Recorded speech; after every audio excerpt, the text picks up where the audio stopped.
बोलो सतगुरु साहिब की जय।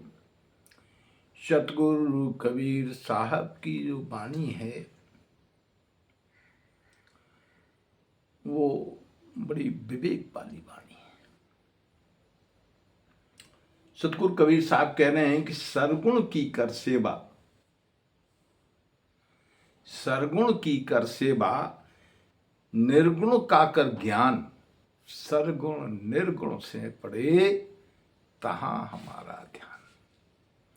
सरगुण कहते हैं जीव को, जीव, और निर्गुण कहते हैं ब्रह्म को। तो जीव भी इस जरा मरण के चक्र में फंसा हुआ है और ब्रह्म भी इस जरा मरण के चक्र में फंसा हुआ है। भव सागर से पार कोई नहीं हो पाया। तो सतगुरु साहब यहां पर ज्ञान देते हुए कह रहे हैं कि सरगुण की कर सेवा, जो भी जीव है या जिस को आप सगुण रूप में जानते हो या मानते हो, उसकी सेवा करो, जीव की सेवा करो इस दुनिया में, और ब्रह्म को भी जान लो। कैसे? ज्ञान के द्वारा कि ब्रह्म है क्या। क्या इस ब्रह्म को ईश्वर कहते कहते आप तर जाओगे, आप भवसागर से पार हो जाओगे, या आप आवागमन के चक्र से मुक्त हो जाओगे? यह संभव नहीं है। तो ब्रह्म है कौन कौन? ब्रह्मा विष्णु महेश राम किशन जगदीश, जो नाम दिए गए हैं यहां पर, माता वैष्णो माता, बड़े बड़े ऐसे नाम हैं कि ये ब्रह्म के ही तो नाम हैं, लेकिन हम इनको परमात्मा के हिसाब से जान रहे हैं और पहचान रहे हैं, और इनकी ध्यान पूजा में अपना समय बर्बाद कर रहे हैं। जबकि होना क्या चाहिए कि जब हम गर्भ के अंदर थे तब हमने उस सतगुरु से, जहां पर साहब कह रहे हैं कि सरगुण निर्गुण से परे तहां हमारा ध्यान, तहां हमारा ध्यान, यानी अधर की वाणी, जो परम पिता परमात्मा जब हम गर्भ में थे तो हमें दर्शन देता था और हम परमात्मा से हाथ जोड़कर विनती करते थे कि हे प्रभु, हमें किसी तरीके से आप बाहर निकालो, और जब हम बाहर आएंगे तो हम आपका दिन रात सुमरन करेंगे प्रभु। क्योंकि सुमरन करने से सुमरन का सार प्राप्त होता है, और जब सार प्राप्त होता है तो उस परम तत्व से परिचय होता है जो अधर में है। कैसे? सतगुरु कबीर साहब ने कहा है कि कथ कथ बक बक मर गए, नाहक करी उपाधि। सतगुरु हमसे ये कही कि सुमरन करो समाधि।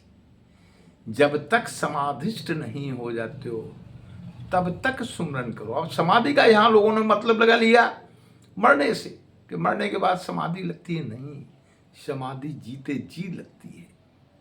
सहज कैसे हो गए? सहज साधना है क्या सतगुरु कबीर साहब की? इसको परखने की जरूरत है। किसी संत पुरुष के पास जब जाओगे तो वो भेद देगा, और जब भेद देगा तो आपको ज्ञान होगा कि इस चीज का सरगुण क्या है, निर्गुण क्या है, और सरगुण निर्गुण से परे क्या है। तो सतगुरु कबीर साहब यहां पर उसी पार ब्रह्म परमात्मा की तरफ इंगित कर रहे हैं, जो ब्रह्म के पार है। ब्रह्म भी फंसा हुआ है इस आवागमन के चक्र में, और हम उसी ब्रह्म को ईश समझ समझ कर अपना वो जो समय जो सुमरन में लगाना था वो हम इसमें लगा रहे हैं। और जब हम इसमें समय लगा रहे हैं तो समय तो हमको मिला हुआ है। ये जो श्वासों का सुमरन है ना, कि तेरी श्वासा चल रे दिन रात, परखता क्यों नहीं बंदे रे। तेरी श्वासा चले रे दिन रात, परखता क्यों नहीं बंदे रे। अब श्वासाएं हमारी दिन रात चलती हैं, लेकिन क्या हम इसको परखते हैं, क्या जानते हैं? क्यों नहीं जानते? क्योंकि हमें इसके बारे में भेद ही नहीं है। अब भेद गुरु मिले तो भेद बतावे, बिना गुरु के भेद कहां मिलता है? तो भेद, अब भजन गाने वाले भजन गाते रहते हैं, शब्द कहते रहते हैं, और बहुत सारे जीव हैं जो बताते हैं कि बैठत 12 चलत 18, शोबत में 32, और विषय भोग में 64 चलती, ये श्वासा की रीत परखता क्यों नहीं बंदे रे, परखता क्यों नहीं बंदे रे। अरे जा दिन फूटे कई जो श्वास को फंडा, देती दिखाई बस धुआं और कंडा, और वैद न होते कई जो ताजिया ठंडा। अरे परखता क्यों नहीं बंदे रे, तेरी श्वासा चले रे दिन रात, परखता क्यों नहीं बंदे रे।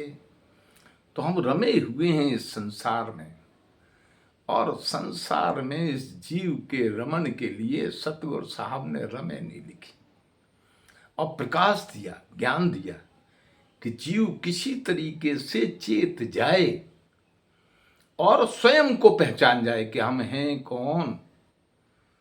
जहिया तू मुक्ता हता तहिया हता ना कोई, और छठी तुम्हारी हो जगह तू कहां चला बिगोए। अरे हम हैं कौन? स्वयं को परखने के लिए स्वयं को देखना पड़ेगा। लेकिन हम देखते क्या है? संसार को देखते हैं, ये बुरा, वो बुरा, वो ये कर रहा है, वो ये कर रहा है, हमें कोई नहीं पूछ रहा है। हम क्या कर रहे हैं इस चीज को भूल जाते हैं।